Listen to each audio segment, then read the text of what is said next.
Rav, question d'un auditeur. C'est quoi un démon et pourquoi Dieu les a créés?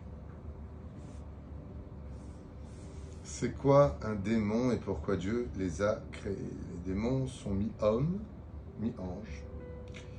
Ils ont plusieurs origines selon nos sages et nos commentateurs. Selon certains, ils auraient été créés le deuxième jour de la création du monde. Car il faut savoir, comme dit le Zohar Kadosh, qu'il n'existe pas que notre monde. Il y a 7 mondes supérieurs, empreints de créatures célestes magnifiques. Et il y a 7 autres mondes dans l'écorce terrestre. À tel point que le Zohar compare la Terre à un oignon. Parce que quand on enlève une couche d'oignon, il y a encore une couche. Et les démons viennent d'en bas. Il n'y a pas d'extraterrestres. Il y a des êtres qui existent. Le but, de façon générale, de toutes ces créatures, c'est de louer Dieu. Ils chantent en l'honneur de Dieu. Ce qui fait que les démons, il faut savoir que ce sont des êtres qui n'ont aucune empathie, aucune pitié, ils n'ont pas de cœur ni de sentiment dans le bien, parce qu'ils viennent d'une origine de révolte.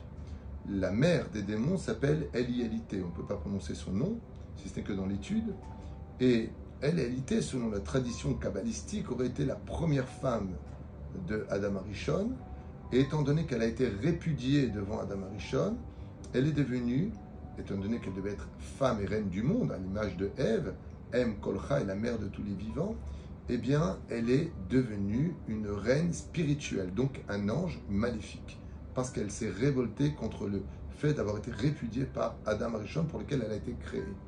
Ce qui fait qu'elle va avoir pour but de faire tomber l'homme par le biais de rêves érotiques afin de prendre sa semence, qu'on appelle Zera Levatala, c'est-à-dire émancipation de la semence en vain, qui est considérée dans la halacha, dans la loi juive, comme étant le péché le plus grave de tous les péchés de la Torah, comme le stipule le Shulchan Aruch, chez Zoti Avera Chi Chamura Mikol à Averot.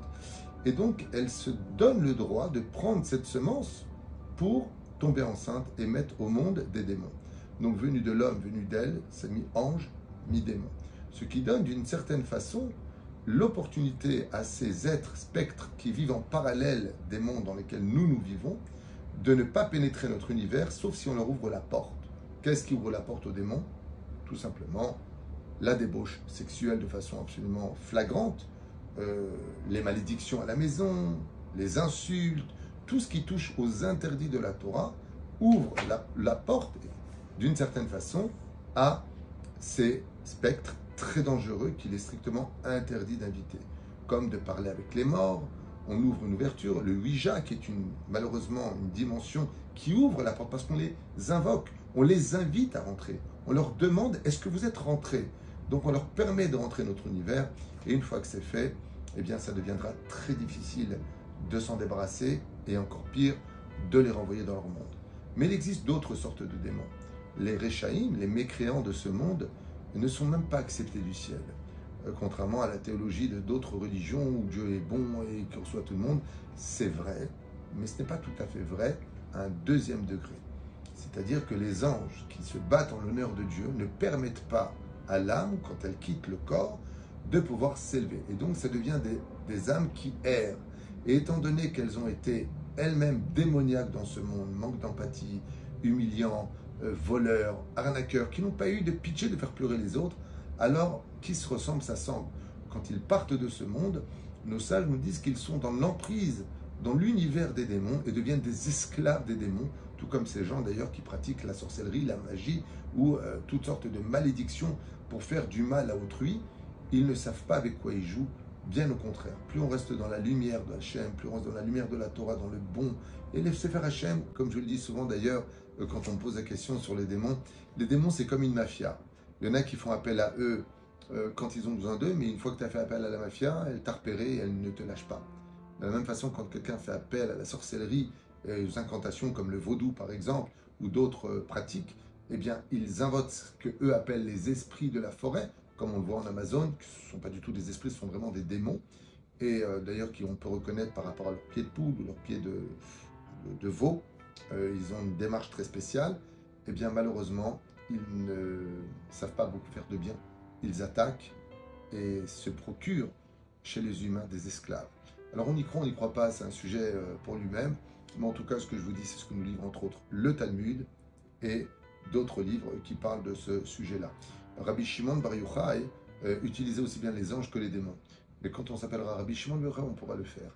Lui était à un tel degré qu'il avait une shlita, le roi Salomon. Lui-même a essayé de se frotter avec Ashmadaï, roi des démons, et ça lui a coûté un exil de 7 ans, puisque les démons peuvent tout à fait prendre la forme d'un animal ou même de nous-mêmes, se faire passer pour nous-mêmes. Je finirai juste avec une chose importante qui serait aussi très intéressante à retenir, c'est qu'il existe dans le Talmud deux sortes de démons. Il y a les mazikim et les matzrikim. Les mazikim sont des démons qui sont absolument démoniaques, c'est-à-dire ce sont eux qui veulent absolument faire mourir celui qu'ils peuvent posséder, ruiner une personne au niveau de son mazal, au niveau de sa chance, le rendre esclave jusqu'à le plonger dans le désespoir et l'amener au suicide pour posséder son âme. Eux sont vraiment ce qu'on appelle nuisibles, c'est comme ça qu'on les appelle les démons nuisibles. Et puis il y en a d'autres qui sont plutôt comiques, on appelle ça les comiques, mais ils sont extrêmement dangereux. Ce sont ceux qui font fauter l'homme à travers la chariade, la moquerie, et ils chuchotent des bêtises au point de faire tomber l'homme dans la faute. Et c'est ce que nous dit le Talmud. Quand un homme faute, ruach shtut nichnas bo, un esprit d'idiotie a pénétré son esprit. C'est quoi un esprit d'idiotie? Ce n'est rien d'autre qu'un démon comique qui se sert de lui pour surfer sur la douleur des autres, sur la faiblesse des autres, toujours à se sentir supérieur. Et tout cela vient du fait qu'on les invite. C'est pour cela que plus on se remplira de Torah, de patience, de sagesse et d'humilité, et plus on les éloignera.